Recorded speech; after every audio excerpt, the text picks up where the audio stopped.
안녕하십니까. 중고청신학공부 니들이 복음을 알아? 조도삼 전도사입니다. 반갑습니다. 오늘은 예수님은 누구신가? 두 번째 시간입니다.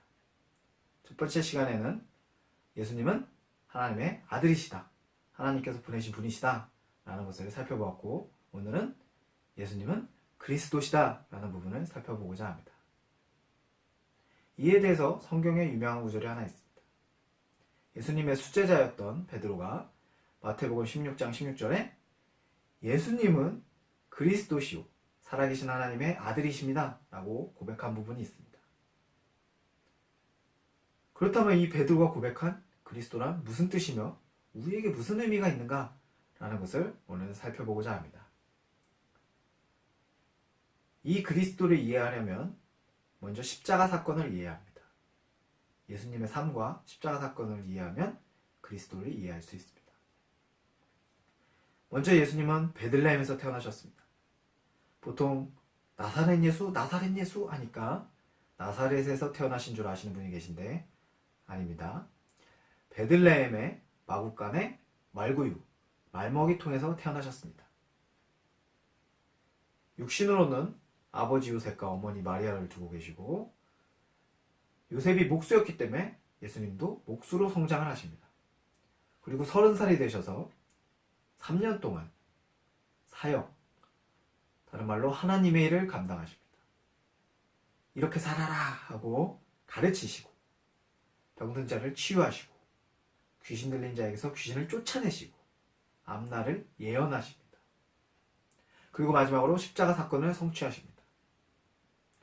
십자가에 못 박혀 돌아가시고 3일 만에 부활하시고 제자들에게 나타내 보이신 후에 하늘로 올라가십니다. 이 십자가 사건을 통해서 예수님은 그리스도, 다른 말로 구원자가 되십니다. 보통 십자가 하니까 다 그러려니 십자가 하지만 사실 그 의미를 정확히 아시는 분은 얼마 되지 않으리라 생각합니다. 그럼 이 십자가 사건이 무슨 의미를 지니고 있느냐? 이것을 살펴보려면 시간을 거슬러 레위기로 올라가 봐야 합니다. 보통 성경을 순서대로 읽다 보면 좌절하는 구간이죠. 레위기. 이 레위기의 내용이 뭐냐?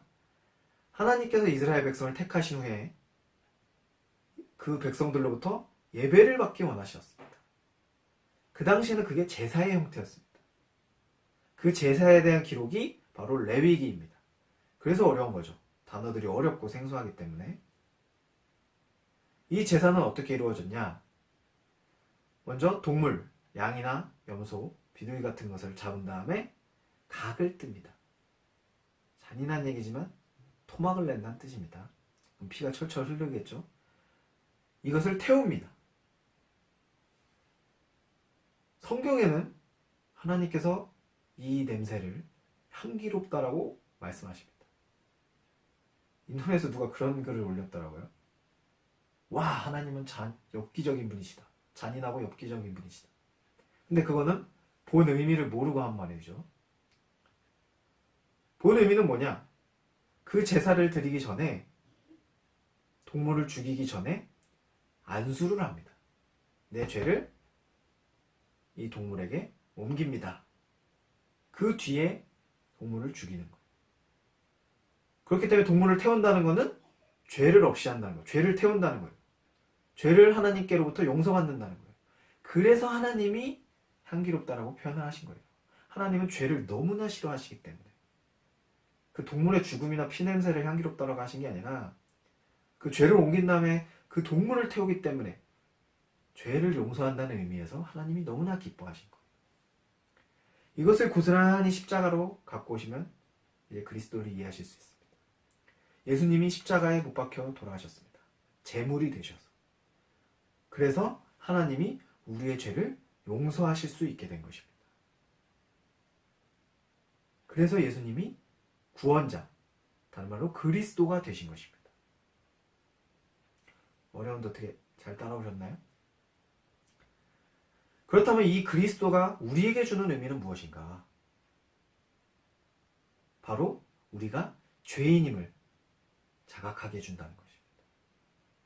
무슨 뜻인가 하니?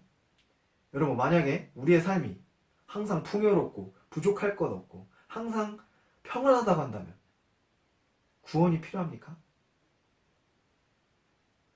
우리가 뭔가 부족한 상태고 죄 가운데 있고 물에 빠진 상태니까 구원자가 필요한 거죠. 그리스도가 필요한 거죠.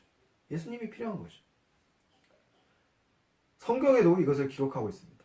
부자들은 돈을 의지하죠, 보통. 이 부자들은 천국에 들어가기가 어렵다. 낙타가 바늘길을 통과하는 것만큼. 반면에 가난한 자, 고아, 과부 같은 사람들은 의지할 것이 없기 때문에 예수님을 의지하면 구원을 받을 수 있기 때문에 천국에 가깝다라고 이야기하고 있습니다.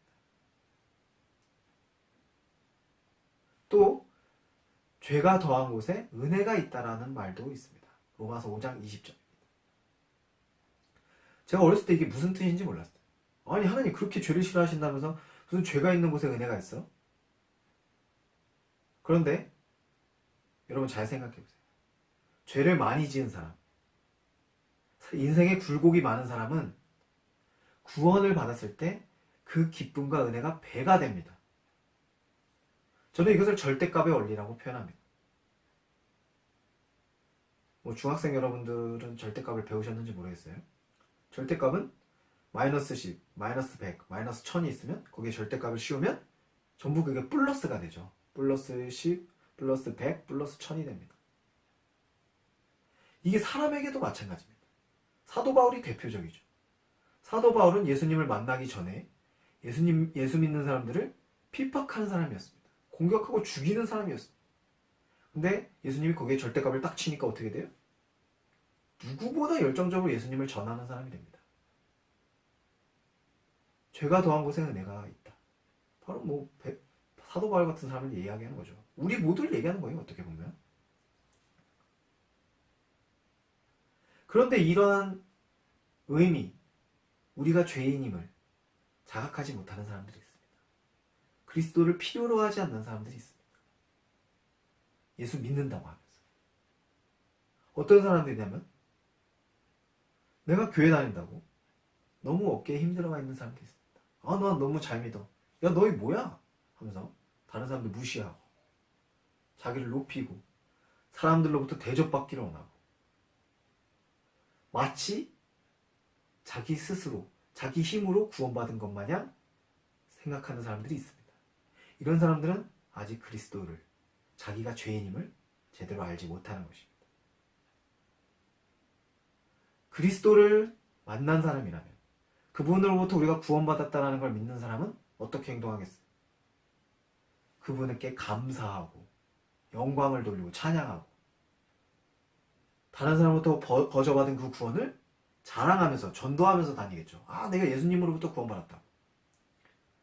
그리고 내 힘으로 구원받은 게 아니기 때문에 겸손하고 또 다른 사람을 사랑하고 위할 줄 압니다. 이것이 그리스도인을 깊이 이해하고 있는 사람이에요. 여러분도 그리스도를 깊이 이해하고 계십니까? 오늘 강의는 여기까지입니다.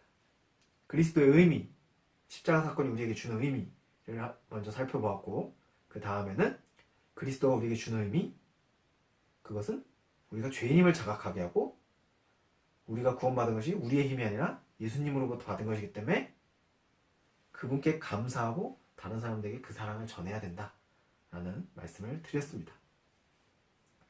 여러분들도 이 사순절 기간에 이제 사순절 기간입니다. 곧 부활절이 다가오죠. 이 기간에 예수님을 깊이 묵상하고 깊이 생각하고 그리스도라는 의미에 대해서 개념에 대해서 다시 한번 생각해보는 계기가 되길 바랍니다. 예, 오늘 강의 여기까지 하고 시청해주신 여러분 감사합니다.